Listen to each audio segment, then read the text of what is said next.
रोग से कौन सा अंग प्रभावित होता है ना? ये कौन सा रोग होगा? कोई समझता होगा, सुनता होगा कालाजार की कौन सा ये बीमारी कौन सा है? यानी कि वैसे बुखार जिसमें कोई भी व्यक्ति का है ना, जार मतलब ज्वर मतलब बुखार होता है, यानी कोई भी व्यक्ति का काला ज्वर हो जाता है तो उसमें उसका शरीर काला पड़ जाता है। दिखता कैसा है? काला दिखता है। नहीं कहता है कि कितना दिन से बुखार, इसको ढेर दिन बुखार लगना तो इसका शरीर में काला पड़ गया, मतलब काला जार ऐसा जो शरीर को क्या करते थोड़ा सा प्रभावित कर दे। यानी कि हम लोग बोलते हैं सीधे सीधे कि काला जार किसको प्रभावित करता है? अस्थि मज्जा यानी बोन मैरो को। बोन मैरो यहाँ जहाँ खून बनता है, क्या होता है? खून बनता है ना।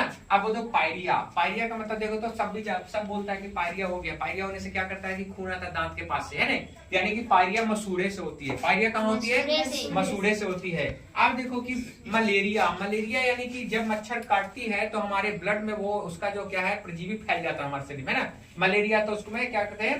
ब्लड के साथ तो तिल्ली को बोलते हैं स्प्लीन इंग्लिश में। और हमारे बॉडी को इधर होता है ना जिसमें ब्लड बैंक यानी जहाँ ब्लड मरता है ना उसको स्प्लीन या तिल्ली बोलते हैं। तो उसको प्रभावित करता है तो वो हमारा हो गया मलेरिया रोग। अब देखो पेचिस, पेचिस का है ना, पेचिस जो है ऐसी बीमारी जिसमें क्या होता है अपच हो जाए, मतलब कि उसका शरीर का पाचन गड़बड़ा जाता है, खाना उन्ना पचेगा नहीं ढंग से, उसको भूख नहीं लगेगा। मतलब ये जो है आंत से प्रभावित रोग है। यानी आंत हमारी क्या है? छोटी आंत बड़ी आंत। आंत क्या है? पाचन अंग है ना। क्या है? पाचन, जहाँ भोजन पचता है, पानी का अवशोषण होता है। पेचिस एक प्रकार का आंत को प्रभावित करता है जिसको बोलते हैं इंग्लिश में इंटेस्टाइन। अब देखो निंद्रा रोग है। निंद्रता मतलब होता है कि नींद वाला रोग, तो मस्तिष्क को प्रभावित करेगा। देखता है कभी कभी कहता है खाली सर सुता है, दिमाग काम नहीं करता, खाली सुता है, यानी कि दिमाग प्रभावित किया है ना। तो क्या हुआ? निंद्रा रोग मतलब मस्तिष्क से। अब देखो पीलिया, पीलिया का मतलब शरीर को पीला पड़ना। किसी का शरीर कहता ना कि आंख और पूरा शरीर पीला दिखता है, जिसको खून की कमी है।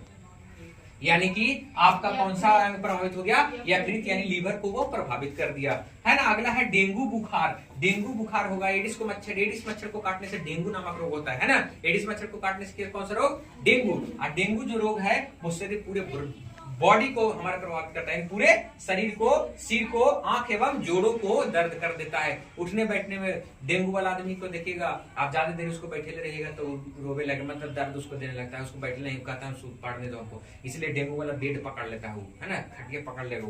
यानी कि बेड आराम उसको चाहिए, खूब खाना बढ़िया, कीवी वगैरह फल भी खाना चाहिए। रेबीज है ना, कुत्ता बिल्ली को काटने से रेबीज होता है। रेबीज नर्वस सिस्टम को खराब करता है। यानी कि आप पानी को, रेबीज में हाइड्रोफोबिया नामक रोग हो जाता है ना। रेबीज जो है एक बीमारी है तो उसमें हाइड्रोफोबिया होता है। रेबीज यानी कुत्ते को काटने से होता है, जो कहाँ है? तंत्रिका तंत्र को। पानी देखिएगा ना, रेबीज तो कुत्ता काटने से रेबीज जो होता है बीमारी है ना, तो हाइड्रोफोबिया बोलते हैं इसको। तो पानी को देखते तो ऐसे करेगा, तब उसको दे देना गिलास, तब ऐसे करेगा, गिरा देगा पानी को, बिल्कुल पियो ऐसे करेगा, मतलब पानी पीवे नहीं करेगा।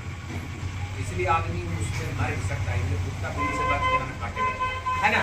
छोटी माता पूरे शरीर को प्रभावित करता है। यानी छोटी माता पूरा बॉडी में हो जाता है कि नहीं कहते छोटी माता जी आ गया है, तो माता जी कैसे पूरी बॉडी को प्रभावित करता है ना। और क्या हो गया? एड्स। एड्स हमारा ऐसा रोग है जो बोल सकते हैं वायरस से रोग है ना, जो प्रतिरक्षी प्रणाली यानी कि एंटीबॉडी सिस्टम को मार देता है, यानी कि हमारे इम्यून सिस्टम को क्या करता है? मार देता है, जिसमें आदमी हर समय कमजोर होते होते मर जाएगा। एड्स बहुत खतरनाक रोग है, घातक रोग। ठीक है, समझ गया? आप कोई भी पूछेंगे तो बता देगा कि नहीं? चलिए।